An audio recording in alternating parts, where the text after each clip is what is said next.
जय हिंद एवरीवन। आज हम पढ़ने वाले हैं गति के नियम। आप इस बार Indian army, Bihar police, SSC, GD, railway, अन्य किसी एग्जाम का एग्ज़ाम दे रहे हैं तो ये क्लास आपके लिए है। आपके एग्ज़ाम में बहुत ही फायदेमंद होगा, इसलिए आपसे निवेदन है यह क्लास शुरू से अंत तक जरूर लीजिए। चलिए शुरू करते हैं। किस कारण एक गतिमान बस के अंदर यात्री विपरीत दिशा में धकेले जाते हैं जब बस की अचानक तेज मोड़ लेती है? जरूरत के कारण। किस कारण एक गतिमान बस के अंदर के यात्री विपरीत दिशा में धकेले जाते हैं जब बस की अचानक मोड़ लेती है? जरूरत के कारण। किस कारण एक गतिमान बस में अंदर के यात्री विपरीत दिशा में धकेले जाते हैं जब बस अचानक तेज मोड़ लेती है? जरूरत के कारण।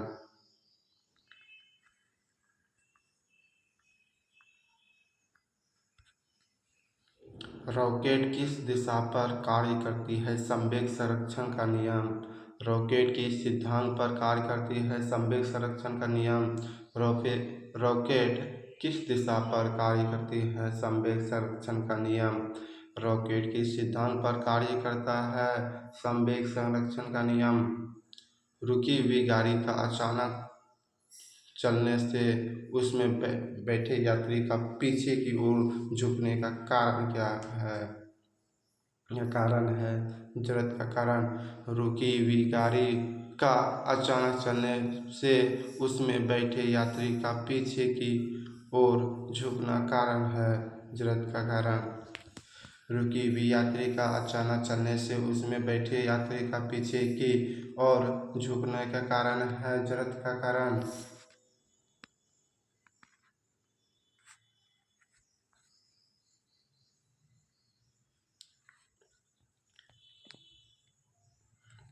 घोड़े के अचानक चलने पर बैठे सवारी का पीछे की ओर गिरने के कारण क्या है? गति का प्रथम नियम। घोड़े के अचानक चलने पर बैठे सवारी का पीछे की ओर गिरने का कारण है गति का प्रथम नियम। गति के नियमों का प्रतिपादन किसने किया? न्यूटन। 1687 ईस्वी में। गति के नियमों का प्रतिपादन किसने किया? न्यूटन ने 1687 ईस्वी में। गति के नियमों का प्रतिपादन किसने किया? न्यूटन ने 1687 ईस्वी में।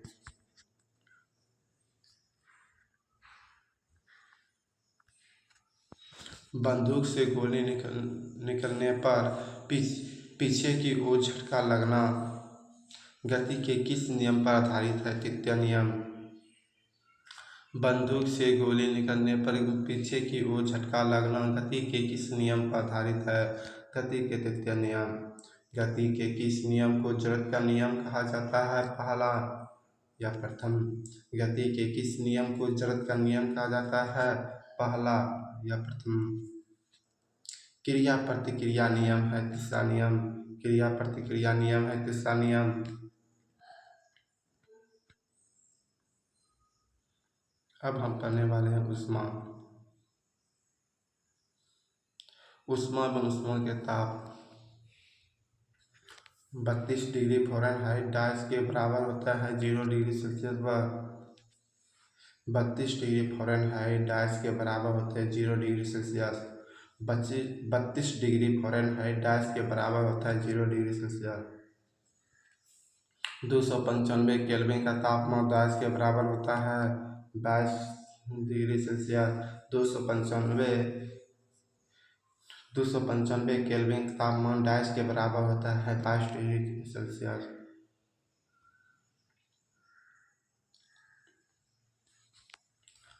ताप के किस पैमाने पर डिग्री सेंटीग्रेड व डिग्री फ़ारेनहाइट आपस में बराबर होते हैं? -40 डिग्री।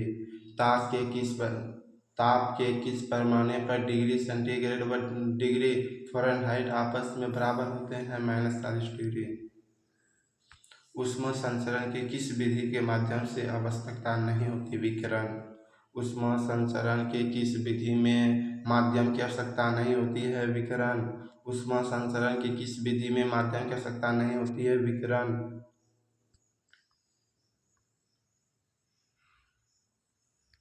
सूर्य की ऊष्मा पृथ्वी तक किस विधि से आती है? विकिरण की विधि से। सूर्य की ऊष्मा पृथ्वी तक किस विधि से आती है? विकिरण। सूर्य की ऊष्मा पृथ्वी तक किस विधि से आती है? विकिरण। ऊष्मा की सर्वोत्तम सुचालक है चांदी। ऊष्मा की सर्वोत्तम सुचालक है चांदी।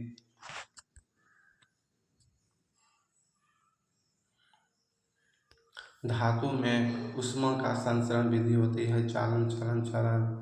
धातु में ऊष्मा का संचरण किस विधि से होता है? चालन। परम शून्य ताप का मान होता है 0 केल्विन या -273.16 सेल्सियस डिग्री।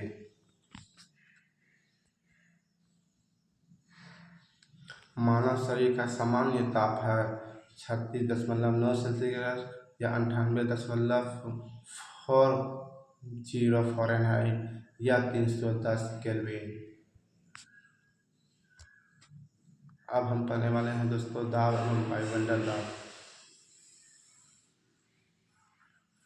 एकांत क्षेत्र पर लगाया गया दाब है दाब कहलाता है। एकांत क्षेत्र पर लगाया गया बल दाब कहलाता है। एकांत क्षेत्र पर लगाया गया बल दाब कहलाता है। दाब का ऐसा ही मात्रा होता है पास्कल। दाब का ऐसा ही मात्रा होता है पास्कल। दाब का ऐसा ही मात्रा होता है पास्कल।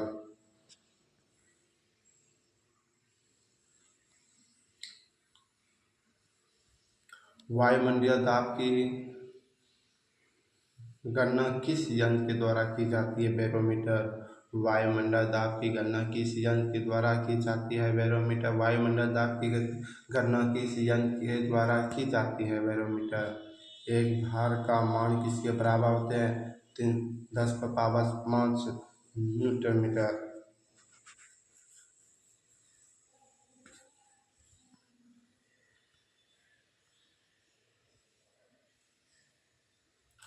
दाब बढ़ाने में क्वथनांक का मान बढ़ेगा।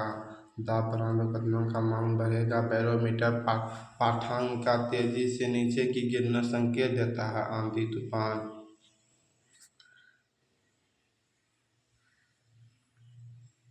जब लिफ्ट के ऊपर की ओर जा रही है तो उसमें पिंड का भार महसूस होता है बढ़ता है। जब लिफ्ट ऊपर की ओर जा रहा है तो उसमें पिंड का भार महसूस होता है बढ़ता है।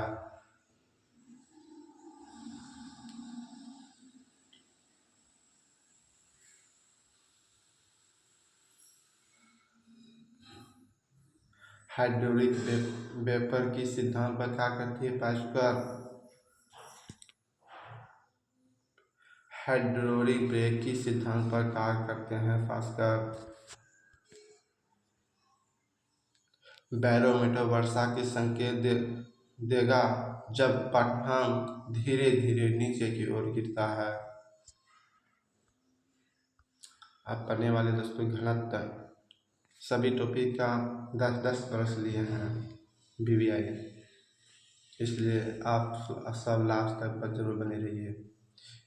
घनत्व का मात्रा होता है GM या ml। वर्ग के टुकड़े को पानी में डालने पर कितना भार उसके पानी के बाहर आता है? 1/10%। 1/10 भाग। पानी के जमने पर घना डैश होता है घटता है। पानी के जमने पर उसका घना डैश होता है जमता है। बर्फ के टुकड़े को पानी में डालने पर उसकी पिघलने पर पानी का तल डैश होता है अपरिवर्तित रहता है।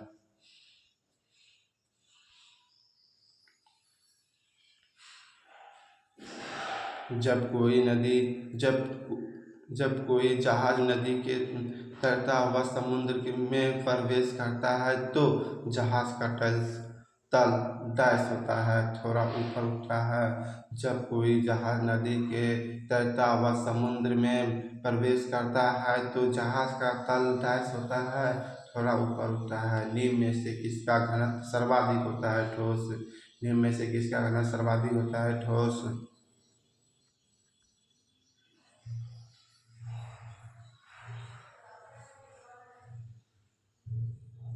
पानी का अधिकतम घनत्व होता है 4 से 60 डिग्री। पानी का अधिकतम घनत्व 4 से 60 डिग्री। जब पानी को 0 डिग्री से 4 डिग्री 0 सेल्सियस डिग्री से 4 सेल्सियस डिग्री तक गर्म करते हैं तो उसका घनत्व बढ़ता है।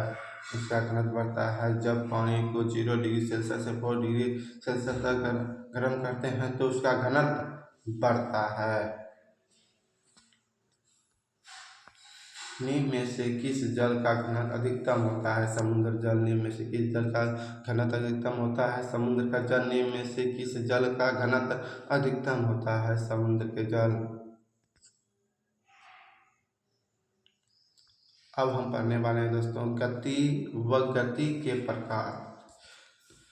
प्रकाश की गति है एक सरल रेखा है। प्रकाश की गति है एक सरल रेखा है। पेंडुलम घड़ी की गति है आवर्त गति है। पेंडुलम घड़ी का गति है आवर्त गति है। पृथ्वी की परिक्रमा गति है वित्तीय गति है। पृथ्वी की परिक्रमा गति है वित्तीय गति है। तोप के गोले का गति है 2D। तोप के गोले का गति है 2D। मक्खी व भंवरे की गति है यादृश गति। मक्खी व भंवरे की गति है यादृश गति। वित्तीय गति है जब सूर्य के चारों ओर पृथ्वी का घूमना, ग्रहों के चारों ओर उपग्रहों का घूमना, नाभिक के चारों ओर इलेक्ट्रॉन का घूमना। वित्तीय गति है जब सूर्य के चारों ओर पृथ्वी का घूमना, ग्रहों के चारों ओर उपग्रहों का घूमना, नाभिक के चारों ओर इलेक्ट्रॉन का घूमना।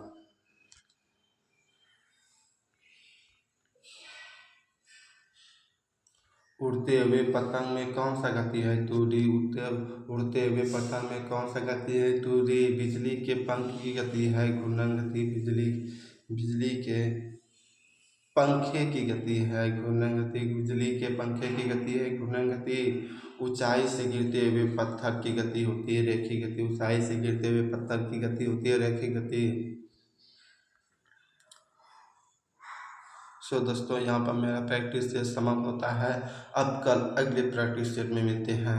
उम्मीद है यह वीडियो आपको पसंद आया होगा। यदि हाँ तो please like share and subscribe जरूर कीजिए। जय हिंद जय भारत वंदे मातरम। इसी प्रकार हमारे साथ जुड़े रहिए। कल मिलते हैं अगले प्रैक्टिस सेट में। जय हिंद।